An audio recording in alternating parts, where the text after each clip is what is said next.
Hello.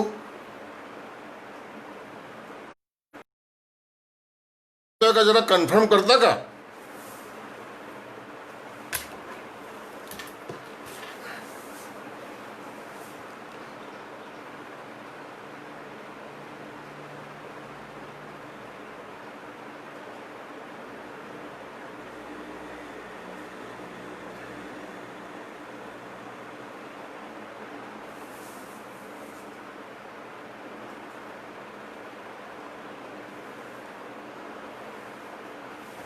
नमस्कार. माझा आवाज येतोय का? जरा माझा आवाज येतोय का? फक्त एवढं काय मेसेजमध्ये द्या ना, येतोय म्हणून. हां, थँक्यू. यस. नमस्कार. लाल सलाम. मी लाल सलाम करतो. तर माझ्या जुन्या सहकाऱ्यांना काहींना त्याचं फार दुःख होतं. पण मी पंजाबमध्ये जायचो तेव्हा तिथे सत श्री अकाल म्हणायचो. तमिळनाडूमध्ये, कर्नाटकामध्ये जायचो तर तिथे वणक्कम म्हणायचो. एखाद्या RSSच्या माणसाने मला जय श्रीराम म्हटलं तर मी सीताराम म्हणतो. मला कळत नाही की असा राग का. जाऊ द्या. मागच्या भाषणातनं मी जी काही मांडणी केली त्या मांडणीमध्ये मी 2च प्रश्न विचारले होते की मला जगात एक देश असा दाखवा की जिथे मुक्त अर्थव्यवस्था आहे आणि सरकारच्या हस्तक्षेपाशिवाय तिथला शेतकरी चांगलं जीवन जगतोय, सर्वसामान्य माणसांचे प्रश्न सुटलेले आहेत. आणि उणे सबसिडीचं जे गणित सांगितलं शरद जोशी साहेबांनी की कापसाला इतकी उणे टक्के आहे, गव्हाला इतकी उणे टक्के आहे, तर ती उणे टक्के सबसिडी शून्य करण्याकरता मोडस ऑपरेंडी काय असावी. जेवढी उणे टक्के सबसिडी आहे तेवढ्या टक्क्यांनी जर शेतीमालाचे भाव वाढवायचे असतील तर ते वाढवलेले भाव मुक्त अर्थव्यवस्थेमध्ये, मार्केट इकॉनॉमीमध्ये, बाजारच्या व्यवस्थेमध्ये सरकारच्या हस्तक्षेपाशिवाय कसे मिळतील. हे 2 साधे माझे प्रश्न होते. याची उत्तरं न देता फार मोठा लांब असा अनंत देशपांडे यांनी एक पत्र लिहिलेलं आहे. त्याच्यावर मी काही उत्तरंसुद्धा दिलेली आहेत आणि त्याच्यावर त्यांनी पुन्हा पत्र लिहिलेलं आहे. मी अनंत देशपांडे यांचा आभार मानतो की त्यांनी या निमित्ताने या चर्चेला एक चांगली सुरुवात केली. मी अत्यंत नम्रपणे सुरुवातीलाच सांगतो की मी काही शरद जोशी आले म्हणून शेतकऱ्यांच्या कामाला आणि शेतकऱ्यांच्या मांडणीला सुरुवात केलेली नाही. मी 70 ते 80 मध्ये शरद जोशींची भेट होण्यापूर्वी सुद्धा माझ्या ताकदीने, माझ्या बुद्धीने शेतकऱ्यांचा प्रश्न मांडण्याचा प्रयत्न करत होतो, पुढाऱ्यांना अडवण्याचाही प्रयत्न करत होतो. त्याच्यानंतर गावबंदी आली. पण नागपूरला मी अटल बिहारी वाजपेयींना, लालकृष्ण अडवाणी नभोवाणी मंत्री होते त्यांना, मोरारजीभाई देसाईंना प्रधानमंत्री असताना, एक कम्युनिस्ट पार्टीचे राजेश्वर राव जे महासचिव होते त्यावेळेला त्यांना, एकही असा नेता नसेल की जो नागपूरला आला आणि त्याच्या भाषणात मी बसलो आणि त्यांना प्रश्न विचारलेला नाही आहे. म्हणून मला अत्यंत नम्रपणे सांगायचं आहे की मी 70 ते 80 ज्या पद्धतीने काम करत होतो त्याच पद्धतीने 93 नंतर जेव्हा मी शरद जोशींना सोडलं, 93 नंतर मी त्याच पद्धतीने आजही काम करतोय, माझ्या ताकदीने, माझ्या क्षमतेने, माझ्या बुद्धीने. त्याच्यावर आक्षेप असण्याचं कारण काय आहे? शरद जोशी जिवंत नाही म्हणून तुम्ही त्यांना प्रश्न, त्यांच्या विचाराला प्रश्न विचारू शकत नाही. कुठला प्रकार आहे हा? मी अनंत देशपांडेंना प्रश्न विचारला माझ्या पत्रातनं की मग शरद जोशींनी नेहरूंचे पुतळे पाडा, गांधींचे पुतळे, इंदिरा गांधींचे पुतळे पाडा, राजीव गांधींचे पुतळे पाडा असं का म्हटलं? ते तर जिवंत नाही आहेत. मग त्यांना म्हणण्याचा अधिकार. म्हणून मला काय वाटतंय की चर्चा काय करायची आहे. शरद जोशींचं मला पटलं तोपर्यंत मी त्यांच्यासोबत होतो, नाही पटलं त्यांच्यापासून वेगळा झालो. वेगळा होतानाही माझ्या भावांनो, बहिणींनो, मी 90 ते 93 आतल्या आज शरद जोशींसोबत समोर माझी नाराजी व्यक्त करत होतो की सर मला हे पटत नाही साहेब, मला समजून सांगा तुम्ही असं का वागता आहात. 3% 25% कापसाच्या कपातीचा प्रश्न आमच्या अनंतराव देशपांडेंना मुर्द्याच्या तकळावरची केस कापून मुर्दा हलका करण्यासारखा वाटतो. अनंतराव देशपांडे मला असं वाटतं की शेतकरी संघटनेचे 5 आमदार त्याच्यानंतर आमदार झाले नाहीत ते याच्यामुळे झाले नसतील. मुद्दा काय आहे? मुक्त अर्थव्यवस्था, मुक्त अर्थव्यवस्था. विचार काय आहे? माझा विचार फार सोपा आहे हो. मी काही खूप मोठा विचारक नाही, पण मी अनंतराव देशपांडे आणि तुमच्या सगळ्यांच्या माहितीकरता सांगतो की मी शरद जोशी येण्यापूर्वी सुद्धा शेतकऱ्यांचा त्याच्याकरता मी इथे माझे 2 पत्र आहेत. ते पत्र थोडे मी आपल्याला वाचून दाखवतो. फार छोटे पत्र आहेत की मी कसा शरद जोशींना भेटण्यापूर्वी सुद्धा शेतकऱ्यांचा प्रश्न हा वेगवेगळ्या माध्यमातून मांडत होतो. एक पत्र मी जॉर्ज फर्नांडिस यांच्या, ते कापड मंत्री होते मोरारजी देसाईंच्या सरकारमध्ये,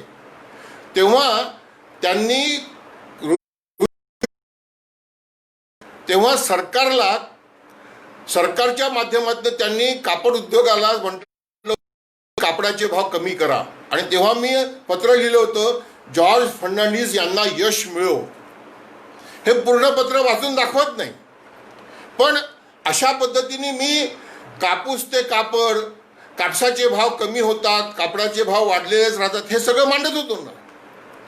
वसंतराव साठेंकरता मी 6/2/79 मध्ये जेव्हा वसंतराव साठेंनी टीव्हीच भारतात आणण्याचा प्रयत्न केला होता, आणला होता, तेव्हा मी वसंतराव साठेंच्या नावाने एक पत्र लिहिलं होतं. ते तरुण भारताने तेव्हाही छापलं होतं. त्याचं शीर्षक होतं टीव्ही नको, शेतीमालाचे भाव हवेत. आणि त्याच्यामध्ये वसंतराव साठेंना कापूस उत्पादकांची व्यथा, शेतकऱ्यांची व्यथा, 54 एकराचा शेतमालक कशा अवस्थेमध्ये आहे, तो टीव्ही सुद्धा विकत घेऊ शकत नाही, कर्जबाजारी आहे, हे सगळे मुद्दे मांडले होते आणि हे सगळे मी प्रसिद्ध केलेले आहेत. इतकंच नाही तर शरद जोशींच्या मुक्त अर्थव्यवस्थेला पाठिंबा देणाऱ्या धोरणाचा माझ्या बुद्धींनी विश्लेषण करणारं आणि ते कसं चूक आहे आणि ती कशी राजकीय खेळी आहे हे मांडणारे लेखसुद्धा याच्यामध्ये प्रकाशित केलेले आहे. शेतकऱ्यांची व्यथा आणि कथा हे माझं एक छोटंसं पुस्तक मी माझ्या याच्यातनं प्रसिद्ध केलेलं आहे. या लेखातनं सुद्धा मी हा सगळा प्रकार मांडलेला आहे. मित्रांनो, अनंत देशपांडेंचा सगळा जो काही राग दिसतोय तो असा दिसतोय की नेहरू नीतीचा विरोध करणारे तुम्ही सुद्धा, बरोबर आहे, नेहरू नीतीचा विरोध केला ना. मी नेहरू नीतीचा विरोध किंवा काँग्रेसचा विरोध शरद जोशी आले आणि शरद जोशींसोबत मी गेलो म्हणून नाही केला. नम्रपणे सांगतो की मी नागपूरला जनसंघाचं काम करायचो, RPIचं काम करायचो आणि शेतीची लूट ही काँग्रेसने केली हे माझ्या मनात पक्क बसलेलं होतं. माझं घर हे पूर्ण काँग्रेसचं होतं. माझ्या आजीच्या नावाची जी शाळा आहे त्याचे प्रमुख मंत्री होते मदन गोपाल अग्रवाल, पण तरी मी त्यांच्या विरोधात प्रचार करायचो. शेतीमालाला भाव न देणं हे सरकारचं धोरण आहे हे मी किसानों का योजनाबद्ध शोषण करो असं माझ्या लेटर हेडवरच्या वाक्यात लिहिलेलं आहे ना. म्हणून मी फार छोटा माणूस आहे हो, माझी बुद्धी फार छोटी आहे, पण मी हे सगळं काम आधीपासून करत होतो. नेहरू नीतीचा विरोध केला संघटनेच्या मंचावरनं, मला त्याचं काही दुःख नाही. पण 80 ते 90 शेतकरी संघटना ही मुक्त अर्थव्यवस्थेचाच विचार मांडत होती. अनंतराव देशपांडे इतकं खोटं तरी बोलू नका नो. 1983 मध्ये 82 मध्येच मला शरद जोशींचं पत्र आलेलं आहे की कापसाच्या भावाकरता विदर्भात आंदोलन करण्याची गरज आहे, पुढच्या वर्षी आपण ते सुरू करू. तुम्ही म्हणाल तेव्हा मी विदर्भात यायला तयार आहे. भाषा कशी होती? तुम्ही म्हणाल तेव्हा मी यायला तयार आहे. मग कापसाचा भाव मागणं आणि मुक्त अर्थव्यवस्था किती फरक आहे हो. मी कृषी नीती जी व्ही.पी. सिंगांच्या वेळेला ड्राफ्ट केली ती मागच्या वेळेस दाखवली होती, ती मराठीत सुद्धा प्रसिद्ध करण्यात आलेली आहे शेतकरी प्रकाशनाच्या माध्यमातून. हे इथे दाखवतोय मी. मित्रांनो, विचार हा परिस्थितीनुसार बदलतो, बरोबर आहे ना, पण तो सगळ्यांनाच पटला पाहिजे हा आग्रह का? आणि मी तर सरळ म्हणतो ना की मी प्रश्न विचारला की मला हे समजून सांगा, मी गावागावात समजावून सांगायला तयार आहे, पण ते नाही हुकुमशाहीने दाबायचं हा कुठला. आता नेहरू नीती, देशपांडेजी आणि माझ्या सगळ्या साथी मंडळींना विनंती आहे, अहो नेहरू नीतीच्या 47 ते 90चा आपण भाग घेऊया आणि मग 90 ते 2016 असे 2020 असे 2 भाग करूया. जरा अभ्यास करा की 47 ते 90 मुक्त अर्थव्यवस्था खाऊजा धोरण येण्याच्या आधीपर्यंत या देशातला गाव आणि शहरातलं अंतर कसं वाढत होतं. अभ्यास केला तर लक्षात येईल की ते अंतर हळूहळू, मी असं जे बोटाने रेग मारतोय ना, असं वाढत होतं, अंतर वाढत होतं. इंडिया भारत म्हणूनच म्हटलं, म्हणूनच रोझा लक्झमबर्गनी गाव आणि शहर म्हटलं. शहरांच्या विकासाकरता गावाचं शोषण येईल. नेहरू नीतीमध्ये ते होतं मान्य, महालनोबिसचा ह्या धोरणाचा भाग होता ना.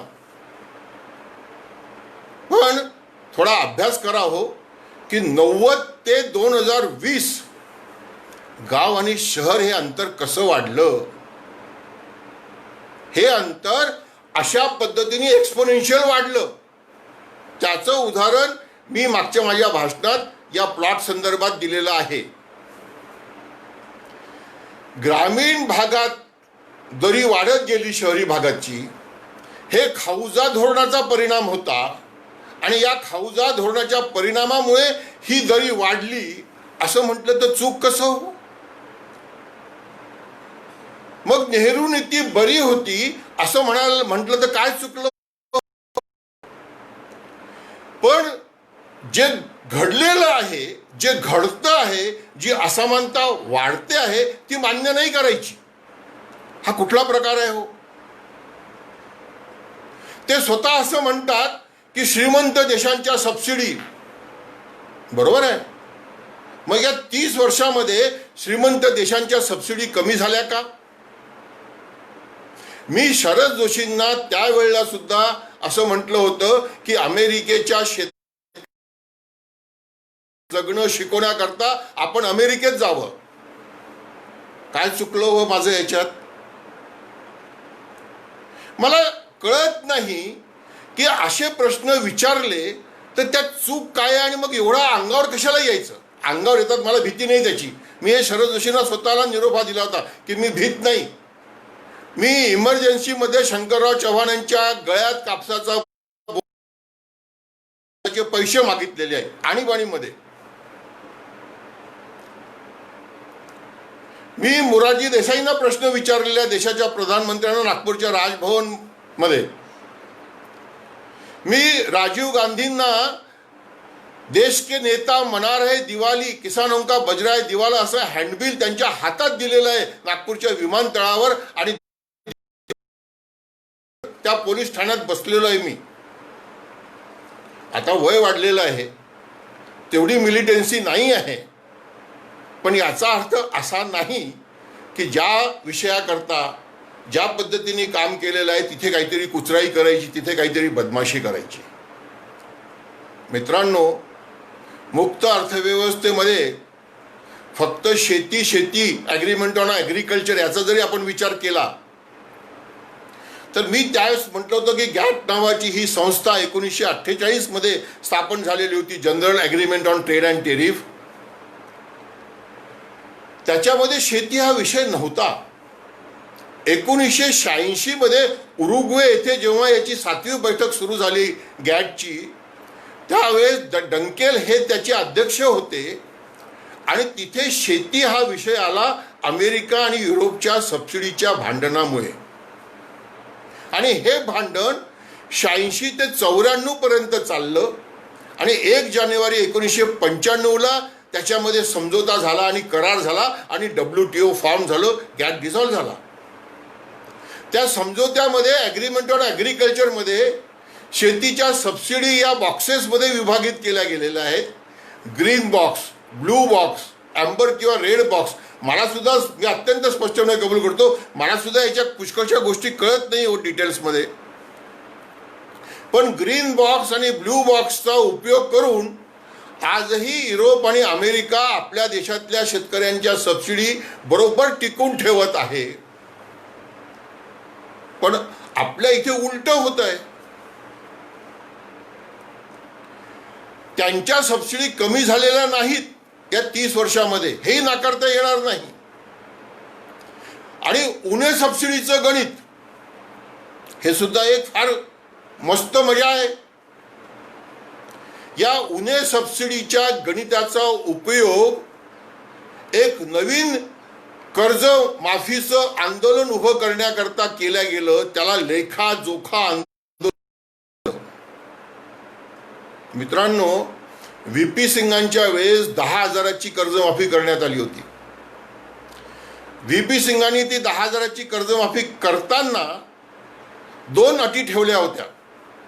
एक अट अशी होती की तो शेतकरी क्रॉनिक डिफॉल्टर पाहिजे, आणि दुसरी अट अशी होती की तो त्या भागामध्ये 2 वर्ष सतत दुष्काळ जाहीर झालेला पाहिजे.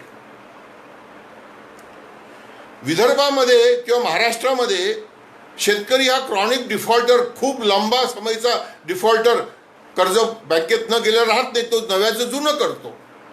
आणि 2 वर्ष सतत दुष्काळ झालेला नसतो जाहीर, कारण तो राजकीय निर्णय असतो. आणि त्याच्यामुळे VP सिंगाच्या 10,000 कर्जमाफीमध्ये नादारी, ज्या शेतकऱ्यांनी नादारीचे अर्ज भरले होते त्यांचा समावेश होणार नाही अशी मला भीती वाटत होती. आणि म्हणून मी शरद जोशींना, ज्या दिवशी त्यांनी आंबेठाणला शेतकरी संघटना विसर्जनाची बैठक घेतली होती, त्या बैठकीनंतर विसर्जन थांबलो, ते मागच्या बैठकीत मी सांगितलं होतं.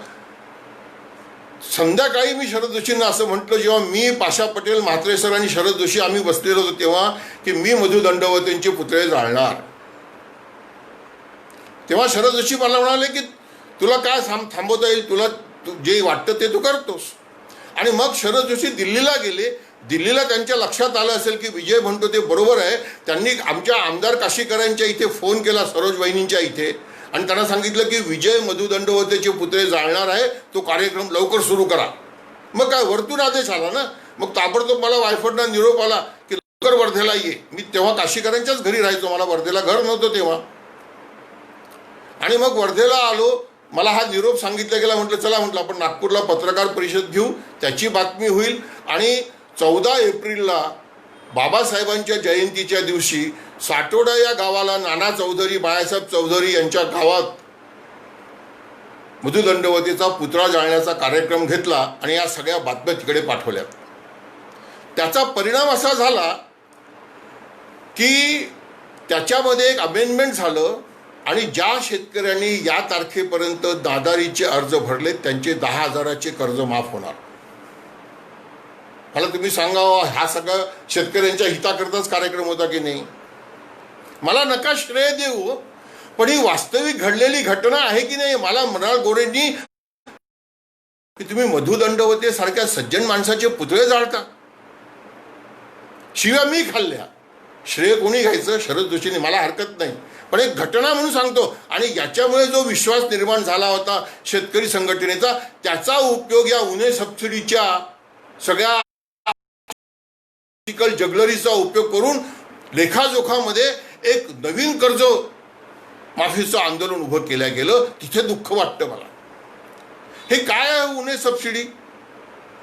भारत सरकारने WTO मध्ये हे दाखवण्याकरता की भारत सरकार शेतकऱ्यांना कोणतीही सबसिडी देत नाही, त्याच्यामुळे त्यांनी त्या चार्टमध्ये कशी काय तुलना केलेली आहे, ते 89 पर्यंतच्या शेतीमालाच्या भावाची ती तुलना आहे. भारत सरकारच्या कृषी मूल्य आयोगाने जाहीर केलेले हमी भाव आणि त्यावेळेसचे जागतिक बाजारातले भाव याची ती तुलना आहे. कारण तेव्हा जगात भाव जास्त होते आणि भारत सरकारचा हमी भाव कमी होता आणि म्हणून त्या तुलनेमध्ये ती निगेटिव्ह सबसिडी दिसते. पण त्यावेळेला अनेक शेतीमालाचे भाव बाजारात जास्त होते ना, आपल्या देशातल्या बाजारात सुद्धा.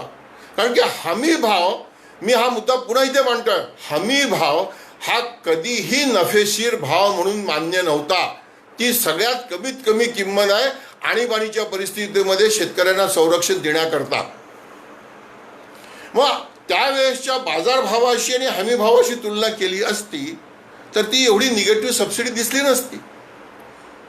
पण ती आकडे म्हणून लोकांना एक प्रकारे भडकवून स्वतंत्र भारत पक्षाच्या निवडणूक राजकारणाकरता हे केलं गेलं, हे मी म्हणत नाही हो. अनेक शेतकऱ्यांनी मग स्वतंत्र भारत पक्षाच्या उमेदवारांना मतं न देऊन ते सिद्ध करून दिलं ना. 200च्या पैकी 199 उमेदवार पडलेत ना. मित्रांनो, खोटं किती चालू शकतं याच्याही मर्यादा असतात. मी अत्यंत नम्रपणे सांगतो, मी फार छोटा आहे, माझी बुद्धी काही नाही. मी बुद्धीच्या तुलनेत शरद जोशींच्या नखाचीही बरोबरी करू शकत नाही, हे जाहीरपणे मान्य करायला मला काहीही संकोच नाही. पण मला एवढं समजतं व्यवहार ज्ञानाने की 2 अधिक 2 4च होतात, 5 होत नाही. मित्रांनो, WTO मध्ये ॲग्रीमेंट ऑन ॲग्रिकल्चरच्या शिवाय पुष्कळच्या गोष्टी आहेत. एक कोडेक्स एलिमेंट्रियस आहे, त्याच्यामध्ये फायटो सॅनिटरी मेजर्स आहेत. शेतीमालाच्या निर्यातीकरता काय काय अटी असतील, जसं आमचे द्राक्ष उत्पादक अनेकदा त्या ह्याच्यात बळी पडतात की त्यांच्या द्राक्षावर फंगिसाईडचा जास्त अंश आहे, पेस्टिसाईडचा जास्त अंश आहे, म्हणून त्यांनी निर्यात केलेली द्राक्ष परत सुद्धा येतात. हे कोडेक्स एलिमेंट्रियस हे ठरवण्याची पद्धत त्यांच्या हातात आहे हो. ते तुमचा शेतमाल केव्हाही रिजेक्ट करू शकतात. आपला शेंगदाणा अनेकदा ते रिजेक्ट करतात आणि हा शेंगदाणा त्यांच्या कॅडबरी चॉकलेटमध्ये, त्यांच्या वेगवेगळ्या चॉकलेटमध्ये वापरला जातो. कवडी मोल भावानं घेतलेला शेंगदाणा त्याच्यामध्ये मिक्स करून ते 1000, या सगळ्याचा अभ्यास करायला पाहिजे हो. मी नॉर्वेमध्ये गेलो होतो आणि नॉर्वेमध्ये असं मला सांगण्यात आलं की आमच्या देशामध्ये जेव्हा शेतकऱ्यांचा फ्रेश टोमॅटो मार्केटमध्ये येत असतो तेव्हा दुसऱ्या देशातनं आमच्या देशात फ्रेश टोमॅटो येऊ शकत नाही, असं आमचं धोरण असतं देशातल्या टोमॅटो उत्पादक शेतकऱ्यांना संरक्षण देण्याकरता. बघा, शेतीमालाची निर्यात काय अशी आपोआप वाढत राहणार का? ते देश काय मूर्ख आहे का? मी व्हिएतनामला गेलो होतो. व्हिएतनामचे शेतकरी मला म्हणाले आमच्याजवळ तांदूळ सरप्लस आहे, जपान आमच्या जवळ आहे, पण आम्ही जपानला तांदूळ पाठवू शकत नाही कारण जपाननी अजूनही इम्पोर्ट ड्युटी 700 ते 1000% ठेवलेली आहे. कसलं आलं फ्री मार्केट? पण दुसरीकडे वाजपेयी सरकार होतं आणि 97 ते 2003 या देशामध्ये 110 लक्ष कापूस गाठींची आयात झाली. जगात $1.10 1 पाऊंड रुईचा भाव 1994-95 साली कमी कमी कमी होत 2000 पर्यंत तो 30 सेंट पर्यंत खाली आला. गुजरात, आंध्र प्रदेश, देशाच्या इतर बाजारामध्ये 1500-1600 रुपये क्विंटल कापूस खपत नव्हता. महाराष्ट्रात कापूस एकाधिकार योजना होती आणि हमी किमतीपेक्षा 500 ते 600 रुपये ॲडव्हान्स बोनसची व्यवस्था होती, म्हणून महाराष्ट्रातला कापूस उत्पादक शेतकरी वाचला, म्हणून इथे आत्महत्या नव्हत्या आणि आंध्रमध्ये शेतकऱ्यांच्या सामुदायिक आत्महत्या झाल्या. काय चूक मांडतोय मी? कापसावर फक्त 5% आयात कर होता, साखरेवर 60% आयात कर होता. अटल बिहारी वाजपेयींच्या कार्यकाळामध्येच जगाच्या शेतीमालाच्या भावात प्रचंड मंदी आली होती आणि म्हणून अटल बिहारी वाजपेयींना, तेव्हा नितीश कुमार कृषी मंत्री होते, अटल बिहारी वाजपेयी सरकारने पहिल्यांदा गव्हावर 50% आयात कर लावला, तांदळावर 80% आयात कर लावला, खाद्यतेलावर 80-90% आयात कर लावला, पण कापसावर फक्त 5% आयात कर. त्याच्याकरता मी मागच्या माझ्या भाषणात सांगितलं होतं की आम्ही मार्क्सवादी कम्युनिस्ट पक्षाच्या किसान सभेच्या सोबत गोपीनाथ मुंडेंच्या घरासमोर धरणं दिलं होतं परलीला. मी नागपूरला यशवंत झाडेंच्या सोबत नितीन गडकरीच्या घरासमोर धरणं दिलं होतं. नितीन गडकरीने तेव्हा यशवंत सिन्हांना पत्र लिहिलं होतं आणि 5%चं 10% इम्पोर्ट ड्युटी वाढवण्यात आली होती. मित्रांनो, हे सगळे याची परिस्थिती तर फार भयानक आहे हो. आणि दरी का वाढते आहे? फॉरेन डायरेक्ट इन्व्हेस्टमेंट याचा काय परिणाम आहे शेती, शेतकऱ्यांवर, असंघटित कामगारांवर? माझ्यासारख्याला सुद्धा हे समजून सांगणं फार कठीण आहे हो. पण मी जिनेवाला जेव्हा WTOचा विरोध करण्याकरता गेलो होतो तेव्हा जपानचं एक प्रतिनिधी मंडळ WTOचा विरोध करायला तिथे आलं होतं. ते प्रतिनिधी मंडळ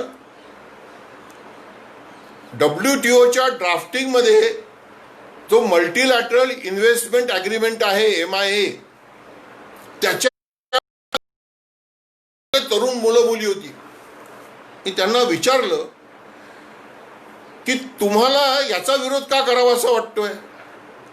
अरे, तुमच्या देशाचं भांडवल आमच्या देशामध्ये येतं आणि ते नफा कमवून तुमच्या देशात येतं, तर तुम्हाला तर फायदा होतो ना त्याचा. उत्तर पहा काय होतं. त्यांचं उत्तर होतं, तुमचं म्हणणं बरोबर आहे, आमचं भांडवल तुमच्या देशामध्ये येतं, तो नफा कमवून आमच्या देशात येतं, पण मुठभर लोकांकडे तो नफा जातो. आमच्याकडे श्रीमंत श्रीमंत होतो आणि गरीब गरीब होतो आहे आणि भांडवल आमच्या देशात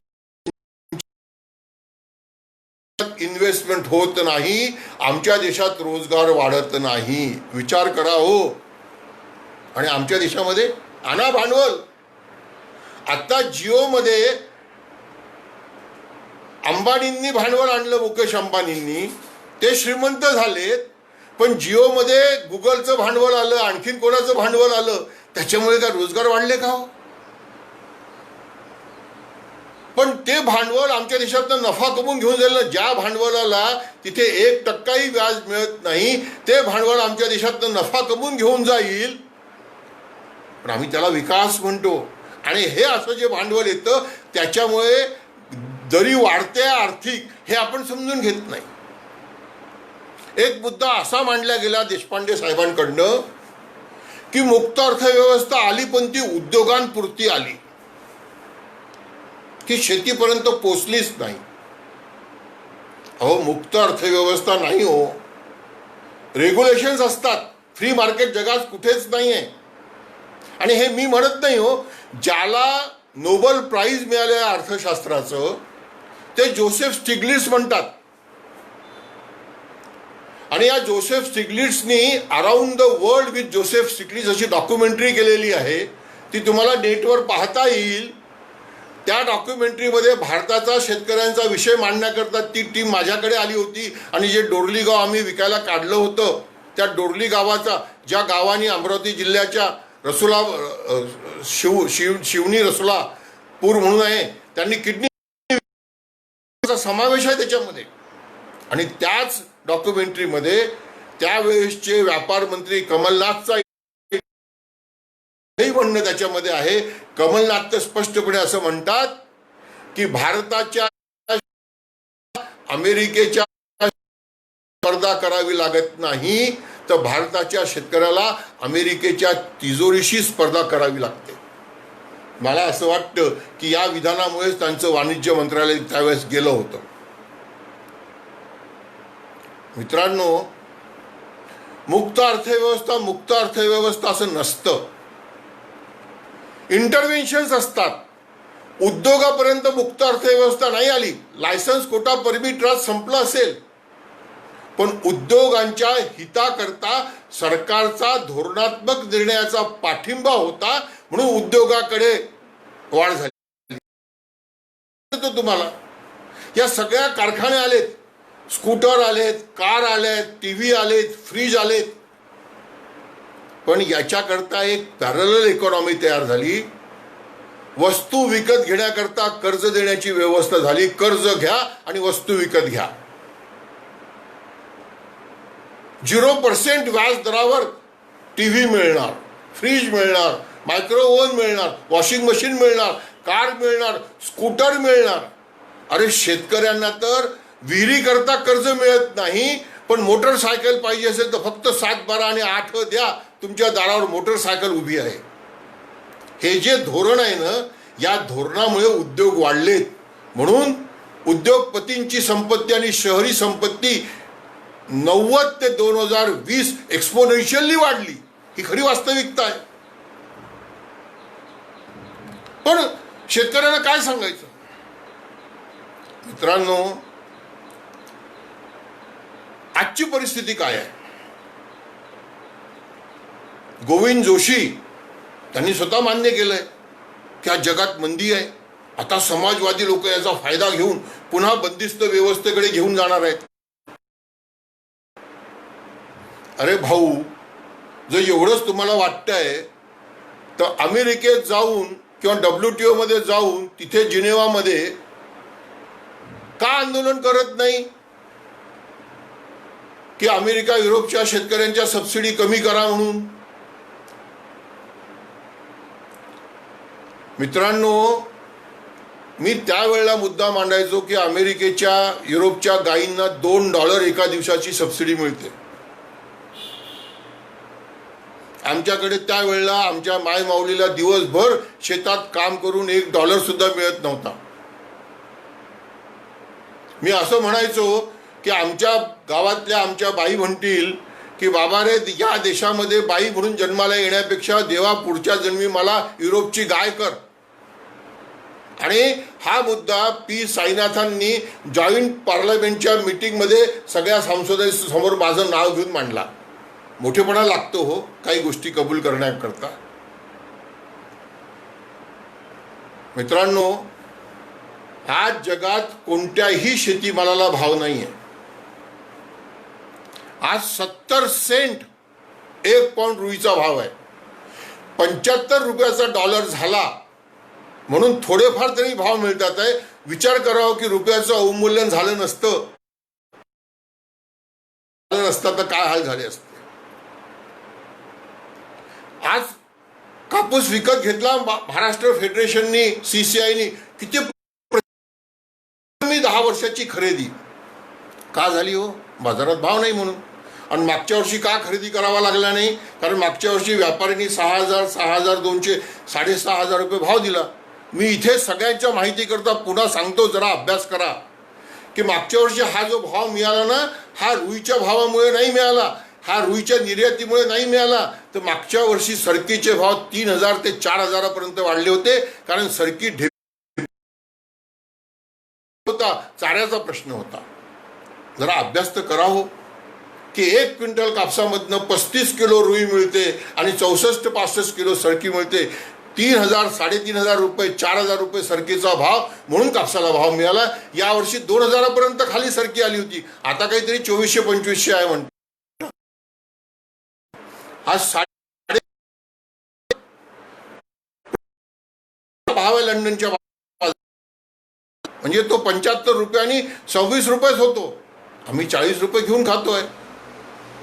कारण साखरेवर आयात कर आहे, साखर निर्यातीला सबसिडी आहे, कर्ज आहे. हे म्हणतात जीवनावश्यक वस्तू कायदा. अरे जीवनावश्यक वस्तू कायदा आत्ता रद्द केला सरकार म्हणते ना, पण आतापर्यंत होता ना. पण साखरेच्या बफर स्टॉकला कधी साठेबाजी नाही म्हटलं. मग जीवनावश्यक वस्तू कायदा असूनही जर सरकारची राजकीय इच्छाशक्ती असली तर बफर स्टॉक करता बिनव्याजी कर्जही दिलं जाऊ शकतं. पण त्याला साठेबाजी नाही म्हणता येत. म्हणजे राजकीय इच्छाशक्तीची गरज आहे की नाही गरज आहे? एक जण प्रश्न विचारतो की लँड सिलिंग ऍक्ट रद्द करण्याबद्दल राष्ट्रवादी कम्युनिस्ट पक्षाचं काय मत आहे? समजा लँड सिलिंग ऍक्ट रद्द केला तर काय शेतकऱ्यांजवळच्या जमिनी वाढणार आहे का? काय जमिनीच्या किमती वाढणार आहे का? अहो, मधु दंतवते जेव्हा अर्थमंत्री होते VP सिंगच्या कार्यकाळामध्ये, तेव्हा प्री बजेटच्या चर्चेमध्ये शेतकरी संघटनेचा प्रतिनिधी म्हणून मी गेलो होतो आणि तेव्हा मी मधु दंडवतेंना शेतीवर आयकर इन्कम टॅक्स लावा अशी मागणी केली होती. का तर शेतीवर इन्कम टॅक्स लावा म्हणजे शेतीचा उत्पादन खर्च आणि शेतीचं उत्पन्न कसं काढायचं याची मोडस ऑपरेंडी द्यावी लागेल. जसवंत सिंग अर्थमंत्री असताना मी ही मागणी पुन्हा केली होती. मित्रांनो, शेतीवर जर इन्कम टॅक्स लावला ना तर आज जे डॉक्टर इंजिनियर पुढारी गावात येऊन जमिनी विकत घेतात ना ते येणं सुद्धा बंद होऊन जाईल. जमिनीच्या किमती वाढतील की कमी होतील हो? तर गंभीरपणे अभ्यास करा, गंभीरपणे चर्चा करा ना मित्रांनो. आता मी मागच्या माझ्या भाषणात सांगितलं की अमेरिकेचा राष्ट्रपती हा WTO ला शिव्या देतो आहे. WTO आम्हाला सावत्रपणाची वागणूक करतो असं म्हणतो आहे. तो WTO मधल्या डिस्प्यूट सेटलमेंट कमिटीमध्ये न्यायाधीशांची नेमणूक करत नाहीये. त्याच्यामध्ये जवळपास डिफंक झालेला आहे. जसा WHO मधनं अमेरिका बाहेर निघाला तेव्हा WTO मधनं अमेरिका केव्हा बाहेर निघेल काय सांगता येत नाही. पण अमेरिकेच्या सबसिडीबद्दल आपण चकार शब्दही काढणार नाही. वाजपेयी सरकारचे सल्लागार माननीय स्वर्गीय शरद जोशींनी कापसाच्या अमेरिकेच्या सबसिडीबद्दल का नाही भूमिका घेतली, का नाही WTO ला हलवलं? ज्याप्रमाणे ब्राझीलने कापसाच्या सबसिडीवर अमेरिकेला झुकवलं आणि ब्राझीलला आर्थिक कॉम्पेन्सेशन अमेरिकेला द्यावं लागलं. आफ्रिकेचे 4 कापूस उत्पादक देश ज्याला कॉटन 4 म्हणतात ते बिचारे किती वर्षापासून म्हणतात आहेत की आम्ही अमेरिकेच्या सबसिडीमुळे आमचं नुकसान होत आहे, पण ते भांडू शकत नाही कारण ते अमेरिकेच्या मदतीवरच जगतात आहेत. पण भारत तर तेवढा गुलाम नाही ना. आता तर आमची खूप चांगली दोस्ती आहे ना मोदीजींची आणि अमेरिकेच्या राष्ट्रपतीची. मग का नाही आम्ही अमेरिकेच्या कापूस उत्पादकांच्या सबसिडीचा मुद्दा उपस्थित करत? मित्रांनो, मला एक साध्या प्रश्नाचं उत्तर हवं आहे की जर 95 मध्ये $1.10 हा 1 पाऊंड रुईचा भाव होता, म्हणजे अर्धा किलो रुईचा भाव होता, तो मध्यंतरी 30 सेंट पर्यंत खाली आला आणि आता आज 65-66 सेंट 1 पाऊंड कॉटलूक ए आहे. तुम्ही गुगलमध्ये कॉटलूक ए टाईप करा आणि सर्च करा, तुम्हाला हा भाव मिळेल. कसा काय अमेरिकेचा शेतकरी जगतोय हो? त्याला $4.6 बिलियन सबसिडीची तरतूद आहे म्हणतात. $4.6 बिलियन म्हणजे जवळपास 30-35 हजार कोटी रुपये होतात आणि तेवढाच कापूस तिथे पिकतो म्हणतात. मी स्पेनला गेलो होतो तेव्हा स्पेनमध्ये थोडासा कापूस पिकतो,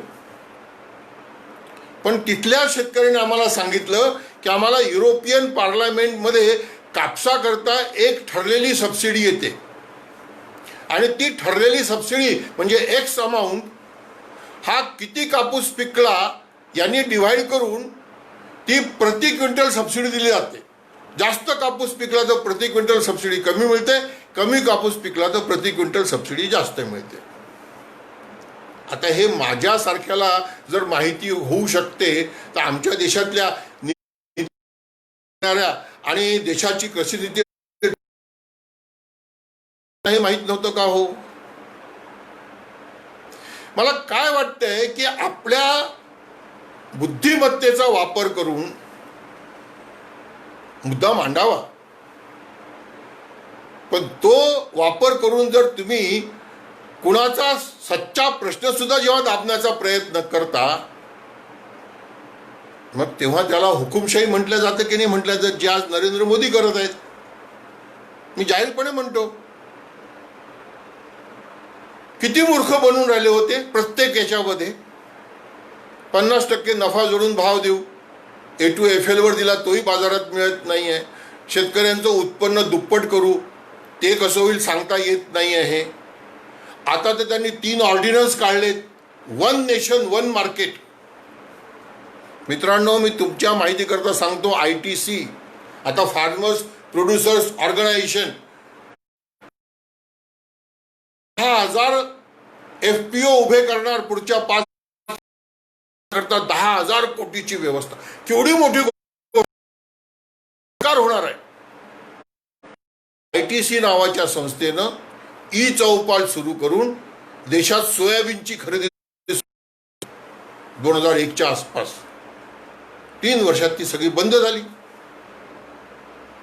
काय झालं चौपालचं? अनंत देशपांडे म्हणतात की शरद जोशींनी कंपन्या काढायला सांगितल्या. ते याच्याकरताच व्हॅल्यू ॲडिशनचा फायदा शेतकऱ्यांना मिळवून देण्याकरता. शेतकऱ्यांनी काय नेहमी व्यापाऱ्यांनीच फायदा करावा का? मी अनंत देशपांडेंना नम्रपणे विनंती करतो, मला एक देश दाखवा ना की जिथे व्हॅल्यू ॲडिशन करून शेतकरी जगतोय. अमेरिका तर सगळा कापूस निर्यात करतो. अमेरिकेजवळ तर सगळी टेक्नॉलॉजी आहे. अमेरिका व्हॅल्यू ॲडिशन का करत नाही हो त्याचं? मी साधा टेक्नॉलॉजीचा मुद्दा मांडतो हो. अहो, शेतकरी संघटनेच्या शिबिराचा उल्लेख केला आणि त्यांनी मला म्हटलं की मी ते शिबिर केलं नाहीये. शेतकरी संघटने शरद जोशी साहेब शिकवायचे PTI, प्राइस, टेक्नॉलॉजी आणि इन्फ्रास्ट्रक्चर. आणि ते म्हणायचे की शेतकऱ्यांना प्राइस मिळाली, नफा मिळाला की शेतकरी टेक्नॉलॉजी आणि इन्फ्रास्ट्रक्चरचा बंदोबस्त आपोआप करून घेईल, व्यवस्था करून घेईल. प्राइसला मागे टाकलं आणि मोन्सॅन्टो आणि सीड कंपन्यांना नफा मिळावा म्हणून BT टेक्नॉलॉजीचे नुसते ढोल वाजवले. तुम्ही ढोल वाजवले नसते तर ती टेक्नॉलॉजी आली नसती का? गुजरातमध्ये तर आलेलीच होती हो. पण ती टेक्नॉलॉजी नुसती त्या टेक्नॉलॉजीनी उत्पादन वाढणार आहे का? आपण संकरित कापसाचं बियाणं अशी घोषणा करत नव्हतो का आपण की संकरित बियाणाचा करा पेरा, लक्ष्मी येईल घरा. घरात तर लक्ष्मी आली नाही, अवदशा आली आणि घरच्या लक्ष्मीचं मंगळसूत्र सावकाराच्या घरी कृषी सेवा केंद्रामध्ये गहाण राहिलं. ही आपली. आणि मी तर म्हटलं की मी ते टाकलंय माझ्या याच्यावर. मी आणि प्रोफेसर नंजुन स्वामींनी, कर्नाटक राज्याचे प्रमुख, आम्ही जॉईंटली बिल क्लिंटनला पत्र लिहिलं होतं किंवा जेनेटिकली मॉडिफिकेशनच्या तुमच्या देशातलं उत्पादन खर्च आम्हाला सांगा ना. जर तो उत्पादन खर्च इकॉनॉमिकल फिजिबल असेल आणि सरकारच्या मदतीशिवाय तिथला शेतकरी त्या उत्पादन खर्चात जगत असेल तर आम्ही ती टेक्नॉलॉजी ॲक्सेप्ट करू. पण माझी साहेबांना एवढीच विनंती होती की टेक्नॉलॉजी ना ठीक आहे देशपांडेजी, पण मग त्या टेक्नॉलॉजीवर जर अमेरिकेत सबसिडी असेल तर मग आम्हालाही सबसिडीची गरज आहे ना. आणि त्यातल्या त्यात कोरडवाहू शेतकऱ्यांना तर आहेच, कारण कोरडवाहू शेती नफ्याची करण्याकरता शरद जोशी साहेब सुरू केली होती. आज जी काही सबसिडी आमच्या देशामध्ये आहे ती इरिगेशनच्या शेतकऱ्यांना नाही का? आज ऊस उत्पादकाची शेती ही बिना सबसिडीनी आहे का? जागतिकीकरणाला 30 वर्ष झालीत, ऊस उत्पादक बिना सबसिडीने जगतो आहे का? सांगता का देशपांडेजी? हे जाहीरपणे मान्य करता का?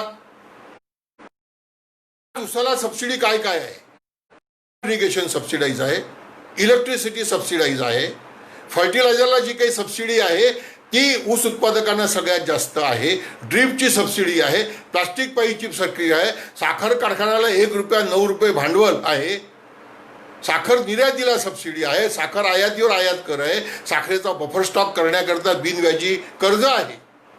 आणि देशपांडेजी तुम्हाला अजून एक सांगतो, तुम्ही म्हणता की सहकारी साखर कारखाने, हे जे साखरेचा ऊसाचा निर्णय होतो ना हा महाराष्ट्रातल्या सहकारी साखर कारखान्याच्या दबावावर होत नाही, तर हा दिल्लीच्या आजूबाजूला जो ऊस उत्पादक आहे ज्याला मेरठ कमिशनरी म्हणतात, चौधरी महेंद्रसिंग टिकेटचा जो एरिया आहे त्या ऊस उत्पादकांच्या करता दिल्ली सरकार नेहमी वेगळा निर्णय घेत आलेली आहे. ऊसाचं नाशिकला आंदोलन करत होते तेव्हा शरद जोशींची भाषणं ऐका, ते महाराष्ट्राच्या लेव्हीचा विरोध करत होते आणि तेच अशी मांडणी करायचे की महाराष्ट्राच्या लेव्हीच्या साखरेला कमी किंमत आणि उत्तर भारतातल्या लेव्हीच्या साखरेला जास्त किंमत. ती याच्याकरता होती उत्तर भारतामध्ये, कारण उत्तर भारतामध्ये उत्तर प्रदेश सरकारला स्टेट ॲडमिनिस्ट्रेटेड प्राईस दिल्ली सरकारने ठरवलेल्या ऊसाच्या किमतीपेक्षा जास्त किंमत देण्याचा अधिकार होता आणि तो देता यावा म्हणून तिथल्या 65% लेव्हीला जास्त भाव भारत सरकार देत होतं. हे बारकावे सर्वसामान्य माणसांच्या लक्षात येत नाही माझ्या मित्रांनो. आणि म्हणून आपल्या बुद्धीच्या भरोशावर या सगळ्या सर्वसामान्य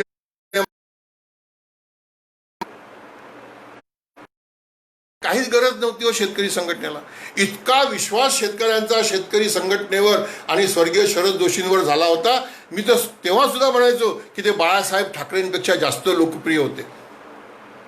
पण आज पुन्हा मी हे नमूद करतो की बाळासाहेब ठाकरेंना जे करता आलं ते शरद जोशींना नाही करता आलं, याचं दुःख आहे हो. आणि ते का नाही करता आलं याचा फार बारकाईने अभ्यास करायला पाहिजे. आणि ते कारण स्वतः देशपांडेंनी आपल्या मांडणीमध्ये मांडून ठेवलेलं आहे. ते कारण गोविंद जोशींनी सुद्धा आपल्या मांडणीमध्ये मांडून ठेवलेलं आहे. ते काय आहे? शरद जोशींना मीच सुपर आहे असं एस्टॅब्लिश करायचं होतं. हे देशपांडेंनी म्हटलेलं आहे. त्याच्याबद्दल त्यांना काहीच संकोच नव्हता. मित्रांनो, शरद जोशींच्या या स्वभावामुळेच शरद जोशींना सुरुवातीला सुद्धा चांगले लोक सोडून गेले. विजय जावंदे तर छिलटा आहे हो, मी स्वतः म्हणतो. पण प्रल्हाद पाटील कराड का सोडून गेले? माधवराव मोरे का सोडून गेले? सुभाष जोशी का सोडून गेले? राम जेठमलानींचं का पटलं नाही? चर्चा व्हायला पाहिजे ना मग. पण काय झालं होतं, ही माणसं सोडून गेली पण ही शरद जोशींच्या विरोधात बोलली नाहीत. शरद जोशींचं धोरण असंच होतं, तुम्ही मला सोडून जा पण माझ्या विरोधात बोलू नका. का रे बाबा? आम्हाला नाही पटलं ते प्रश्न आम्ही का विचारू नये?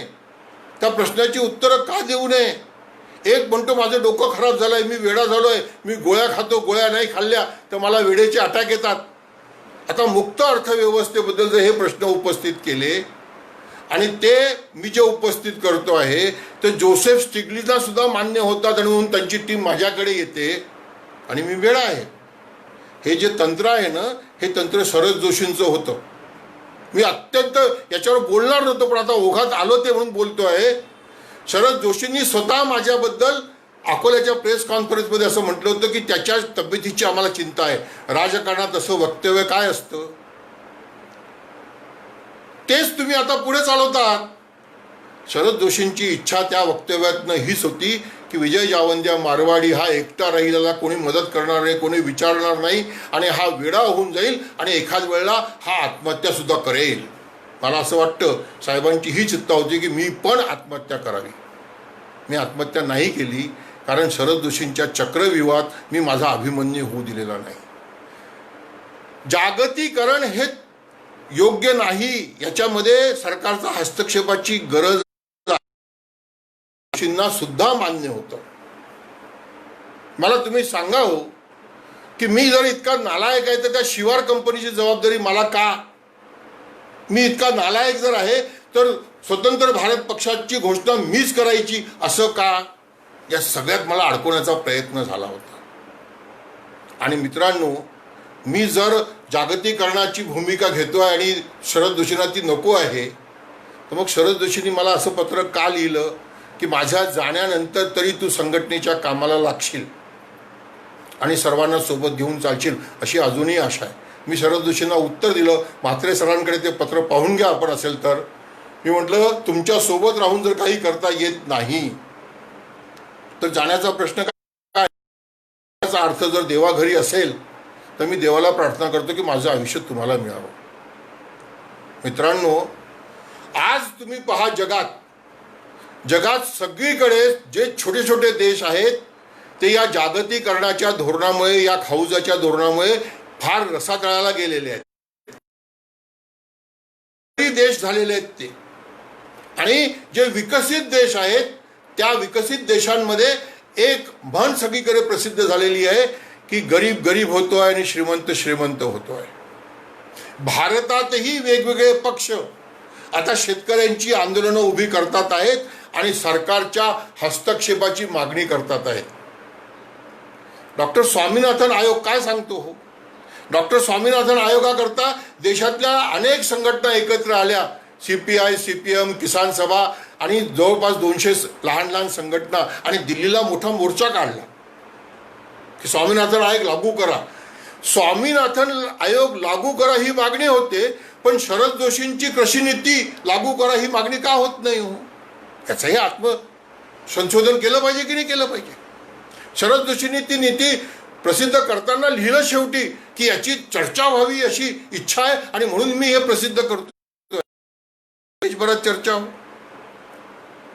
स्वामीनाथन जे हरित क्रांतीचे प्रणेते होते, उत्पादन वाढवा म्हणणारे होते, त्यांनी WTOच्या पार्श्वभूमीवर सुद्धा सरकारने कसा कसा हस्तक्षेप करावा हे त्यांच्या त्या फार्मर्स कमिशनच्या रिपोर्टमध्ये रिकमेंड केलेलं आहे. ते नुसतं 50% नफा जोडून भाव द्या इतकं म्हणत नाही, तर त्यांनी प्राइस स्टेबिलायझेशन फंड करा हे सजेस्ट केलेलं आहे. इतकंच नाही तर जी ब्लू बॉक्स आणि ग्रीन बॉक्सची सबसिडी WTOमध्ये ॲग्रीमेंट ऑन ॲग्रिकल्चरमध्ये आहे, आणि त्याचा योग्य उपयोग करून अमेरिका, युरोप, श्रीमंत देश 8 G8 कंट्रीज हे आपल्या शेतकऱ्यांच्या सबसिडी वाचून ठेवलेल्या आहेत त्यांनी आणि वाढवत आहेत. त्याला काउंटर करण्याकरता त्याच्यावर उत्तर त्यांनी मांडलेलं आहे की भारताने जगातल्या गरीब देशांचं नेतृत्व करावं आणि WTOमध्ये लाईव्हलीहूड बॉक्सची मागणी करावी. मित्रांनो, युरोपमध्ये सबसिडी कमी झाली नाही, अमेरिकेत सबसिडी कमी झाली नाही, कारण तिथल्या लोकांचा दबाव आहे त्याच्यावर. तो दबाव काय आहे? उपभोक्ता सगळीकडे सगळं स्वस्त मागतो ना खायला. मी जेव्हा जिनेवाला विरोधाचा WTOचा विरोध करण्याकरता गेलो होतो, तिथल्या एका युनिव्हर्सिटीमध्ये विद्यार्थ्यांसमोर भाषण केलं. त्या भाषणात मी त्या विद्यार्थ्यांना प्रश्न विचारला की WTOच्या नियमाप्रमाणे तुमच्या सबसिडी, शेतकऱ्यांच्या सबसिडी कमी करण्याचं का रिकमेंडेशन आहे? तुमच्या देशातल्या शेतकऱ्यांच्या सबसिडी कमी झाल्या तर तुम्ही जास्त भाव ब्रेडला देण्याकरता तयार आहात का? Are you ready to pay higher prices for bread? एक मुलगा उभा झाला हॉलमधनं आणि तो म्हणाला की we are ready to pay higher prices for plastic but not for bread. जरा विचार करा हो. मी बेल्जियमला गेलो होतो. बेल्जियमला फुटपाथवर भाजीपाल्याचं दुकान आहे आणि 2.5 युरोला 1 किलो वांग. आता 2.5 युरोला 1 किलो वांग 200-250 रुपये किलो होतं. आपले वा वा वा काय आहे हो, आपण निर्यात करू इथून वांग तिकडे. अहो पण तिथे ते 200 रुपये किलो वांग त्यांच्याकरता महाग नाही आहे हो, कारण तिथे एका तासाची मजुरी 6-8 युरो आहे. आणि ते जे स्वस्त आहे तिथे ते तिथल्या शेतकऱ्याला मारून नाही आहे, तर तिथल्या शेतकऱ्यांना सरकार सबसिडी देतं. मी मागच्या भाषणातही सांगितलं होतं, आता पुन्हा ते रिपीट करतो. अहो वाजपेयी सरकार असताना, स्वर्गीय शरद जोशी दिल्लीला असताना वाजपेयी सरकारने $90 प्रति टनाप्रमाणे गहू निर्यात केला होता. म्हणजे 4.5 रुपये किलो. केवढी सबसिडी दिली होती हो, कारण तेव्हा जगात तोच भाव होता. मी स्पेनमध्ये होतो. मी स्पेनच्या शेतकऱ्यांना विचारलं की तुम्ही एवढ्या कमी भावात गहू विकता, मग जगता कसे? कारण तिथे 1 कप कॉफीचा किंवा चहाचा साध्या टपरीवर घेण्याकरता सुद्धा लागायचं. ते मला म्हणाले, जावंदियाजी आम्हाला खूप सबसिडी आहे सरकारकडनं. मी म्हटलं ही सबसिडी कशी काय जरा सांगता का? तेवढी तुम्हाला याच्याकरता 1 वर्ष इथे राहावं लागेल, कारण आम्हाला युरोपियन पार्लमेंटमध्ये सबसिडी येते, मग आमच्या देशाच्या सरकारकडनं सबसिडी, आणि मग आमच्या देशातल्या स्थानिक सरकारकडनं सुद्धा सबसिडी येते. विचार करा हो की अशा अर्थव्यवस्थेशी भारतातला 2 एकराचा, 4 एकराचा, 5 एकराचा शेतकरी कशी काय स्पर्धा करणार आहे? मित्रांनो, मी वेतन आयोगाचा विरोध नाही करत, पण ज्योतिबा फुल्यांचं उदाहरण एकाने दिलं की आम्ही अजूनही ज्योतिबा फुल्यांना मानतो. चांगली गोष्ट आहे ना. पण ज्योतिबा फुल्यांनी शेतकऱ्यांच्या आसडूमध्ये पहिलं वाक्य लिहिलेलं आहे, गोऱ्या इंग्रज सरकारनं सरकारी कामगारांचे पगार वाढवून शेतकऱ्यांवर नाना प्रकारचे कर लावून शेतकऱ्यांना अट्टल कर्जबाजारी केलेले आहेत. मित्रांनो, तुम्हा आम्हाला शेतकऱ्यांना, शेतमजुरांना, असंघटित कामगारांना या सुपर इंडियाच्या आर्थिक धोरणाला समजून आपली एक रणनीती ठरवावी लागेल. माणसाला माणसासारखा जगण्याचा अधिकार देणारी राजकीय, आर्थिक, सामाजिक व्यवस्था म्हणजे काय हो? राम मनोहर लोहिया नेहमी असं म्हणायचे की गैर दूर करना है, गैर दूर करना है ने क्या करना है, सब तो एक समान हो नहीं सकते. मग गैर बराबरी म्हणजे काय, याची व्याख्या करावी लागेल ना. तर ते असं म्हणायचे की 1 ते 5 हा फरक असला पाहिजे. म्हणजे कमीत कमी उत्पन्न जर 1 असेल तर अधिकतम उत्पन्न 5 असलं पाहिजे. ते 1 ते 10 ॲक्सेप्ट झालेलं होतं म्हणतात. पण आता किती वाढलेलं आहे हो. मी राम मनोहर लोहियांचा उल्लेख याच्याकरता केला की शरद जोशी साहेब हे शेतकरी संघटकमध्ये जेव्हा लेख लिहित होते, त्यांचे शेवटचे लेख वाचा. ते असं म्हणायचे की या देशाला एक राम मनोहर लोहियाची गरज आहे. ते असं म्हणायचे एक नाथ पैची गरज आहे. हा एक राम मनोहर लोहिया कोण हो, हा एक नाथ पै कोण हो? देशपांडेजी, तुम्ही त्याचं उत्तर दिलेलं आहे, ते म्हणजे शरद जोशी. आनंद आहे हो. शरद जोशींना जर ही उंची मिळाली असती तर माझंही सुद्धा मुठभर मांस वाढलं असतं.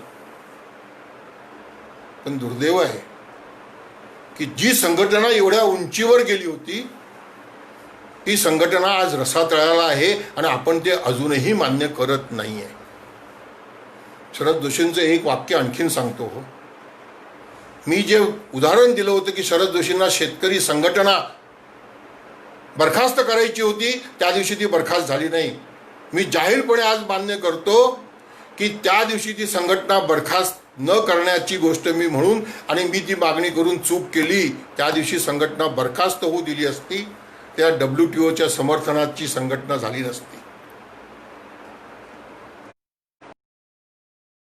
शरद जोशी म्हणायचे की रॉकेट तेवढाच उंच जातो जेवढी त्याच्यामध्ये बारूद.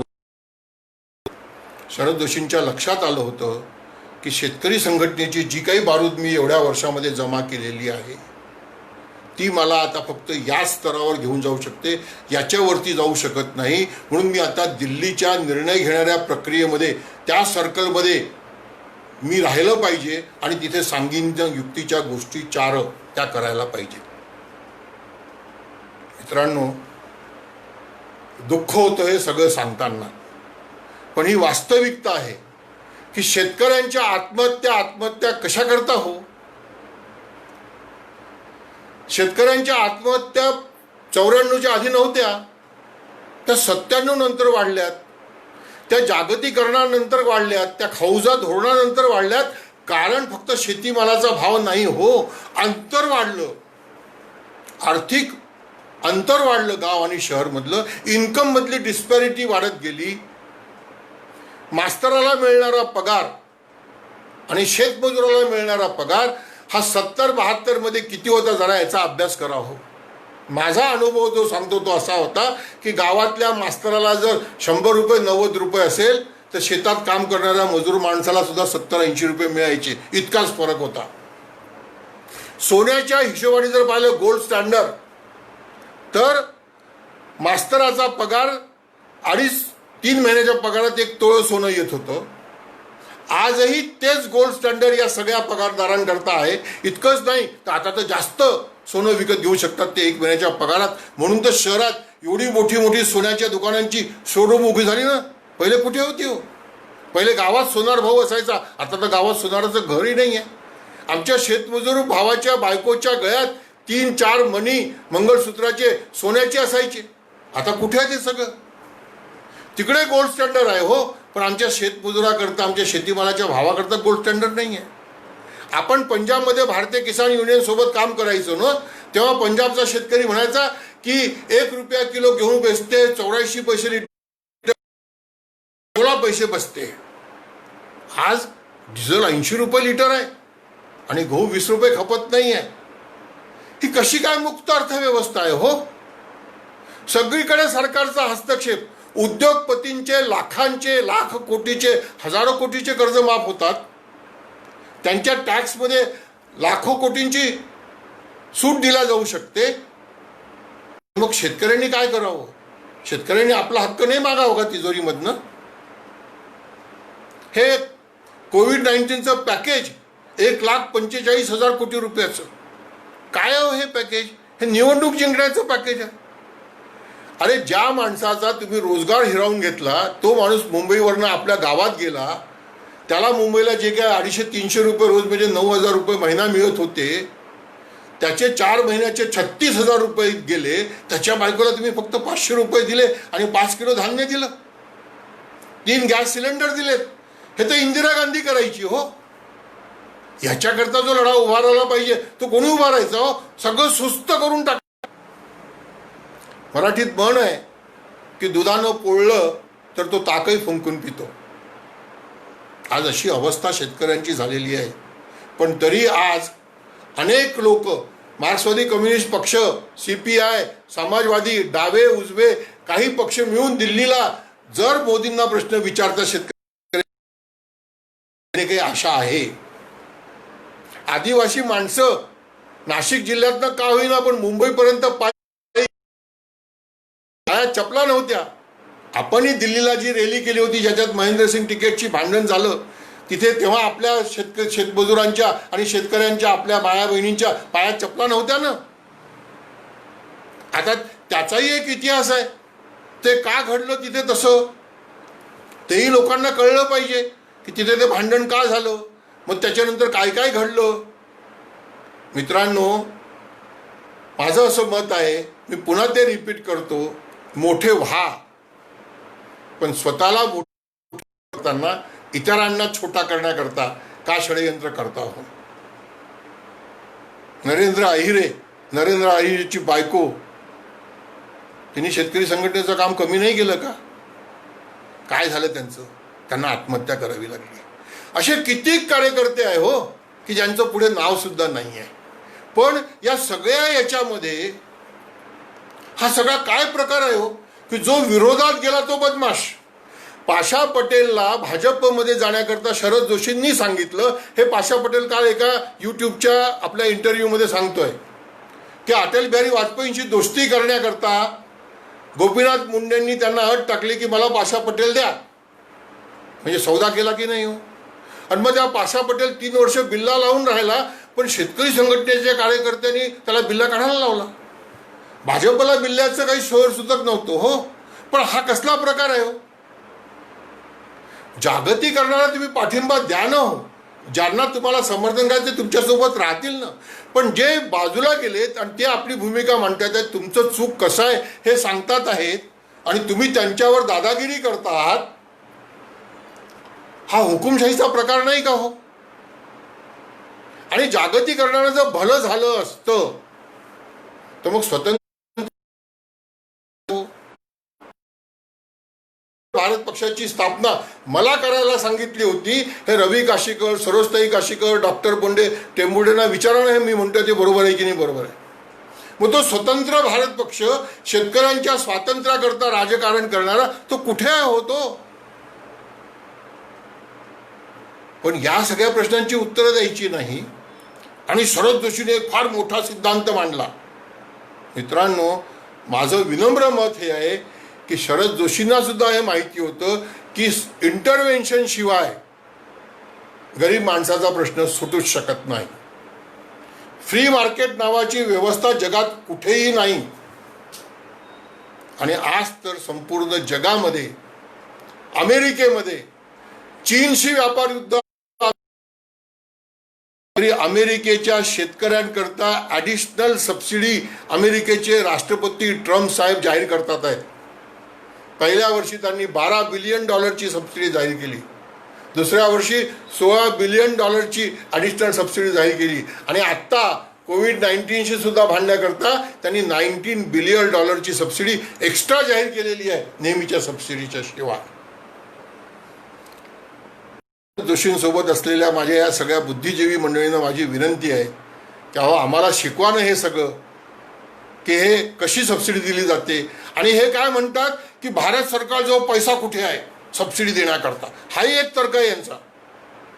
मग भारत सरकारजवळ जर सबसिडी देण्याकरता पैसा नाही तर मग कारची, स्कूटरची, टी व्हीची एक्साईज ड्युटी कमी का करता हो? अरे जो 5 लाखाची गाडी विकत घेतो तो 5,50,000 देईल ना, पण त्याची मग एक्साईज ड्युटी कमी का करताय? तुम्ही उद्योगपतींचा कॉर्पोरेट टॅक्स कमी का करता आहात? तुम्ही त्यांची कर्जमाफी का करता आहात? तुम्ही वेतन आयोगात देता आहात. तुम्ही कर्ज घेण्याकरता एक पॅरलल इकॉनॉमी, कर्ज घ्या आणि वस्तू विकत घ्या, ही का तयार करतात? जर तुमच्याजवळ पैसा नाही आहे तर मग सगळ्यांकरता ते करा ना. आणि जर एका वर्गाला उद्योगपतींची धन करण्याकरता, जर रस्ते बांधण्याकरता आम्ही कर्ज घेऊन सगळं विमानतळ बांधू शकतो की जे विमानतळ पाहून कोणी म्हणणार नाही की भारत गरीब देश आहे, आणि मग दुसऱ्यांना सांगणार की तुम्ही स्पर्धा करा, हे धोरण कसं काय बरोबर आहे? मी शेवटचं सांगतो साहेब की दानवे साहेब, या दानवे साहेबांनी एक स्टेटमेंट केलं होतं, कारण की शेतकऱ्यांची कर्जमाफी म्हणजे शेतकऱ्यांची कर्जमुक्ती झाल्याशिवाय शेतकरी जगू शकत नाही, हे माझं स्पष्ट मत आहे. आणि कर्जमुक्ती केव्हा होईल? जेव्हा शेतकऱ्यांना कर्ज परत करायची ताकद मिळेल, ती एक तर शेतीमालाच्या भावातनं मिळेल, नाही तर सरकारच्या तिजोरीतनं त्याला इन्सेंटिव्ह म्हणा, अनुदान म्हणा, जसं तेलंगणा सरकार देत आहे 5,000 रुपये एकरी रब्बीला, 5,000 रुपये एकरी खरीपाला, किंवा PM किसान योजनेमधून सुद्धा 6,000 रुपये दिले जातात, तिथे दिले जातात. एक आणखी महत्वाचा मुद्दा मांडलेला आहे अनंत देशपांडेजींनी, त्यांनी अशोक गुलाटीचं नाव घेतलेलं आहे. अशोक गुलाटींनी म्हणे उन्हे सबसिडीचं गणित मांडलं, किती कोटीची शेतकऱ्यांची लूट झाली सांगितलंय. अनंत देशपांडेजी, अशोक गुलाटीने ते जे गणित मांडलेलं आहे ते भारत सरकारने जाहीर केलेले हमी भाव आणि बाजारात हमी भाव मिळत नाही त्याच्यापेक्षा कमी भाव जे मिळतात त्याचा हिशोब लावून ते मांडलेलं आहे. उन्हे सबसिडीचं नाही. आज तर उन्हे सबसिडी अधिक झालेली आहे. आज जगातल्या बाजारात $200, $250 गव्हाचा भाव आहे, म्हणजे 16 रुपये किलो गहू आहे. आमचा 19.5 नेटवर आहे ना भाव. या देशामध्ये 8वं वेतन आयोग येणार आहे आणि ज्याप्रमाणे 5वं, 6वं आणि 7व्या वेतन आयोगाचे वेतन वाढले त्याप्रमाणे 8व्या वेतन आयोगाचं कमीत कमी वेतन 45,000 रुपये महिना राहणार आहे, म्हणजे 1,500 रुपये रोज. अनंत देशपांडेजी आणि माझे जुने सगळे सहकारी विचार करावं की तिकडे जेव्हा 1,500 रुपये मिळतील तेव्हा आमच्या गावातल्या शेतकऱ्याला, शेतमजूर भावा बहिणीला कमीत कमी किती मिळायला पाहिजे हो? नाही 1,500, पण 800,000 रुपये तर मिळायला पाहिजे ना. मग हे 800,000 रुपये देण्याकरता गव्हाचे भाव काय पाहिजे, तांदळाचे भाव काय पाहिजे, कापसाचे भाव काय पाहिजे, तुरीचे भाव काय पाहिजे, तेलबियांचे भाव काय पाहिजे, ऊसाचे भाव काय पाहिजे, कोण सांगणार हो? आणि ते भाव मुक्त अर्थव्यवस्थेमध्ये निर्यात करून कसे काय मिळतील हो? मग त्याच्याकरता सरकारच्या तिजोरीतनं अनुदान नाही मागायचं तर मग काय मागायचं सर? जरा सांगता का आम्हाला? आणि म्हणून मित्रांनो, जागतिकीकरणाच्या भ्रमजालातनं बाहेर निघण्याची गरज आहे. सरकारच्या तिजोरीतनं आपला हक्क मागण्याची आता गरज आहे. आणि त्याच्याकरता आपण दिल्लीला जो मेळावा घेतला होता, जे प्रदर्शन केलं होतं, असे प्रदर्शनं जागोजागी वाढवण्याची गरज आहे. आणि शेतकऱ्यांमध्ये एक वेगळं राजकारण, एक वेगळं अर्थकारण, एक वेगळं समाधान करण्याची गरज आहे. चौधरी चरण सिंगजी नेहमी असं म्हणायचे कि एक किसान तू तेरी एक नज़र हल पर रख और दूसरी नज़र दिल्ली पर रख. दिल्लीमध्ये बसून एक निर्णय झाला तर तू मेला. आज चौधरी चरण सिंगजी जिवंत असते तर ते शेतकऱ्यांना म्हणाले असते कि एक किसान तू तेरी एक नज़र हल पर रख और दूसरी नज़र अमेरिका की राजधानी वॉशिंगटन और विश्व व्यापार संघटना की राजधानी जिनेवा पर रख. वॉशिंग्टन आणि जिनेवावर नजर ठेवून माझ्या देशातल्या माणसाला माणसासारखा जगण्याचा अधिकार देणारी राजकीय, आर्थिक, सामाजिक व्यवस्था जी डॉक्टर बाबासाहेब आंबेडकरांनी घटनेप्रमाणे आम्हाला अधिकार दिलेला आहे ती निर्माण, नवीन पिढी उभी राहावी, नवीन पिढीने ते राजकारण, समाजकारण, अर्थकारण उभं करावं, या सगळ्या प्रबोधनाचा त्यांनी लाभ घ्यावा आणि मुक्तपणे, मुक्त व्यवस्थेत मुक्त चर्चा करण्याचं वातावरण असावं, हीच विनंती करतो. पुन्हा सगळ्यांना नमस्कार. जय जवान जय किसान. पुन्हा लाल सलाम.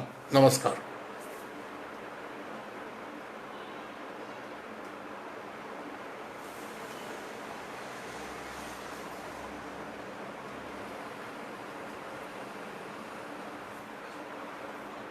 काही प्रश्न कोणी विचारतील का?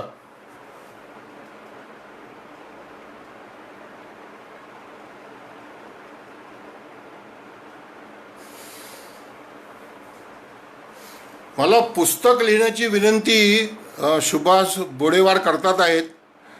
कोणी मला मदत केली तर आवडेल, कारण की मला आहे की नाही खूप जास्त चांगलं लिहिता येत नाही आणि मला असा विषय वाढवता येत नाही. शेतमालाला भाव कसा मिळेल? आता शेतमालाचा भावाचा प्रश्न माझ्या मते गौण झालेला आहे. नितीन गडकरी साहेबांनी जे म्हटलं आहे ते खरं बरोबर आहे की जगातही भाव नाही आणि त्याच्यापेक्षा देशातला हमीभाव जास्त आहे आणि तो सुद्धा फार कठीण आहे मिळणं. त्याच्यामुळे आता शेतीला इन्सेंटिव्ह, अनुदान, त्याला तुम्ही सबसिडी म्हणा, डायरेक्ट सपोर्ट म्हणा, जे युरोप अमेरिकेमध्ये आहे अशीच व्यवस्था करावी लागणार आहे. कारण त्याच्याशिवाय आता ग्रामीण भागामध्ये पैसा जाणार नाही आणि ग्रामीण भागामधला जर पैसा वाढला नाही तर ग्रामीण भागातल्या माणसाचं उत्पन्न वाढलं नाही तर तो चांगलं जीवन जगू शकत नाही. कारण हेल्थ कॉस्ट वाढते आहे, एज्युकेशन कॉस्ट वाढते आहे, सामाजिक दायित्वाचा खर्च वाढतो आहे. आणि म्हणून मला असं वाटतं की अनुदान मागणं म्हणजे भीक मागणं नाही, तर अनुदान मागणं म्हणजे आपला हक्क मागणं आहे, हेही सुद्धा आपल्याला समजून घ्यावं लागेल.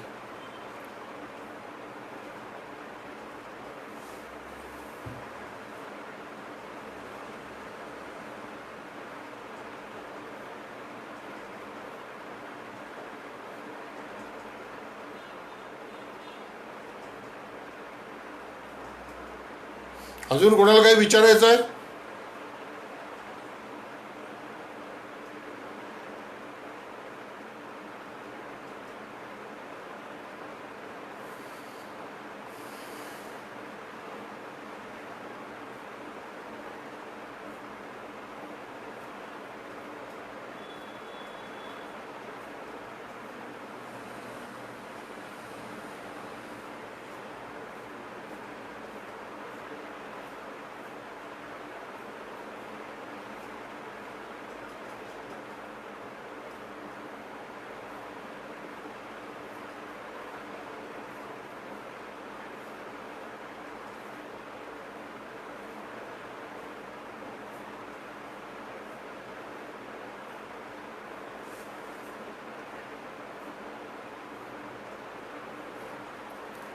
थांबू का?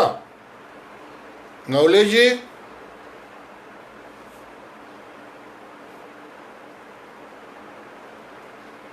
नमस्कार.